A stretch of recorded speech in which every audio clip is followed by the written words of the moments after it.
You're watching the Baggies Podcast YouTube channel. For match previews, matchday vlogs, match reactions, and more, make sure to subscribe to the Baggies Podcast YouTube channel.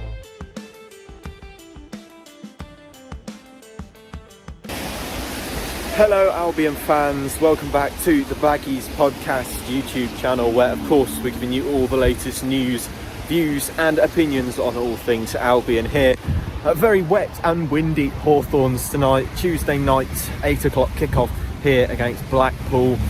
Yeah, I mean, to say I've been looking forward to this one would probably be a little bit of a lie.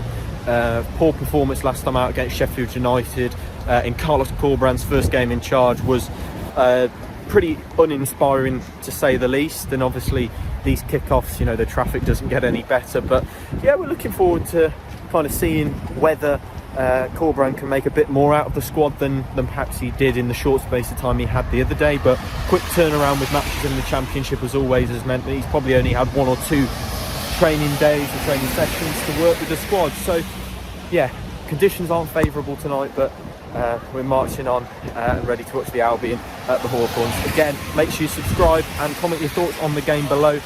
Subscribe, as I said, for more content like this. Let's head to the Hawthorns. It's West Brom versus Blackpool.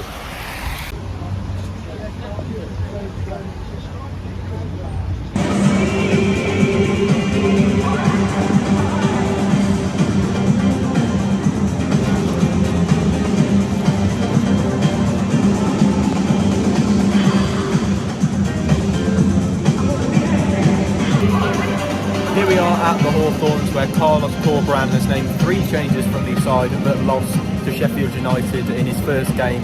Carl Bartley comes in for Eric Peters at the back, whilst Yokuslu replaces captain Jake Livermore in midfield. Dean Garner drops out for John Swift as the third change for the evening. Bartley's a bit of a controversial one for me. I don't think I'd certainly be playing him, especially coming straight back in after picking up his suspension against Millwall. Can only imagine that he's had the best week of training possible for Corberán to select him tonight, but clear to see that he's trying to take a look at a few of the other players before sort of deciding on that final lineup, or maybe just trying different players and seeing how they fit. But yeah, going to be an interesting one here tonight, West Brom versus Blackpool.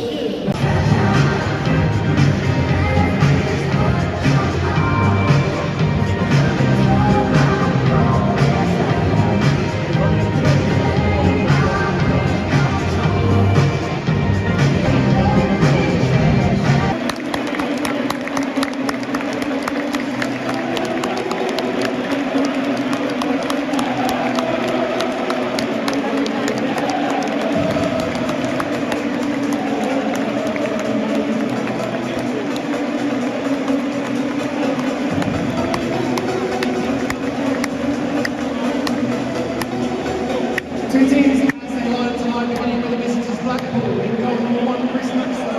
2, Captain Conley. 3, James Osborne. 9, Jerry Yates. 12, Penny Dougal. 14, Larry Levine. 16, Sonny Carey. 21, Captain Marvin Iteta. 22, CJ Hamilton. 24, Jordan Thornley. Okay, Hawthorns.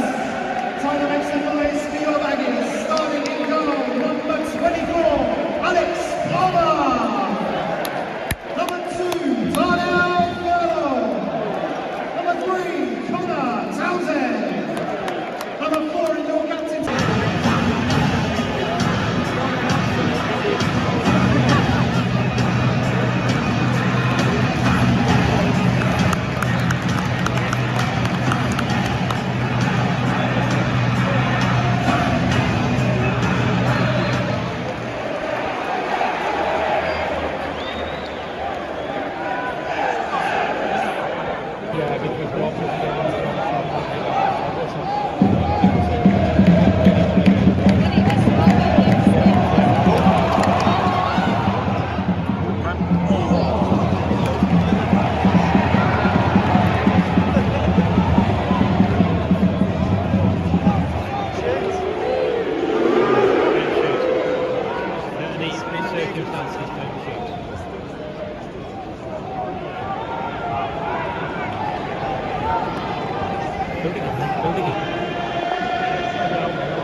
A much better performance tonight than what we saw against Sheffield United. Of course, a 1-0 win, which is a nice start. A 1-0 victory and a clean sheet, I think, is the most important thing for me, even if it had ended up 0-0.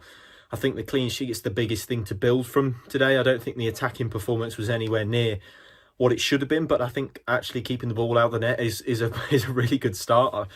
Looking more organised. I think Blackpool looked pretty non-threatening in the attacking areas. I thought they looked pretty poor going forwards, despite having the league's top scorer in Jerry Yates, I thought that was a bit of a surprise. I thought they'd offer a lot more, but they seemed content with sitting back, maybe playing a little bit for a point. But ultimately, I think the clean sheet is the most important thing. You know, didn't really get hit on the break like we did against Sheffield United. Maybe that's down to a bit of coaching. I think that it looked a lot better coached, set up for starters. I think he probably hasn't quite got round to the attacking areas. For me, it didn't look like he had. Corberán, it looked like the defence had been worked on the most, and you could see that, albeit against, as I said, a lesser threatening side. But for me, I thought that they worked really well defensively, but, you know, getting the goal at the end, I think, was the most important thing, you know, coming out and building on that clean sheet. I don't think it was particularly important with the goal. I thought it was still a poor attacking performance, goal or not. I mean, working on getting those goals from open play is going to be a big challenge, because it's been a problem that quite a few managers have struggled with now. But, you know, the clean sheet is a good start, good platform to build upon, and yeah, a good win. I mean, just a win is nice to lift us off the bottom of the table for now. Takes us into the weekend. Of course, QPR is a big game against a really good side. Not really expecting very much from that, but there's a bit of time to prepare now between now and then. Can they pick up their performance? Can they add a bit of that attacking jazz to the game? I'm not sure whether they can, but definitely defensively looking a lot more structured, and yeah, just nice to feel the feeling of a win again. Although I would say that, you know, it didn't look like we were going to score all night, to be honest. But yeah, Yokuslu, couldn't be happier for him as well. Really good performance from himself without the goal. Looking very tidy, very strong, very fit as well in possession. So yeah, delighted to see us get the 3 points and the clean sheet as well. You know, just a massive plus for us. Make sure you drop your comments down below. Thank you very much for watching the Matchday vlog. Subscribe if you're new, and I'll see you in the next one. Goodbye.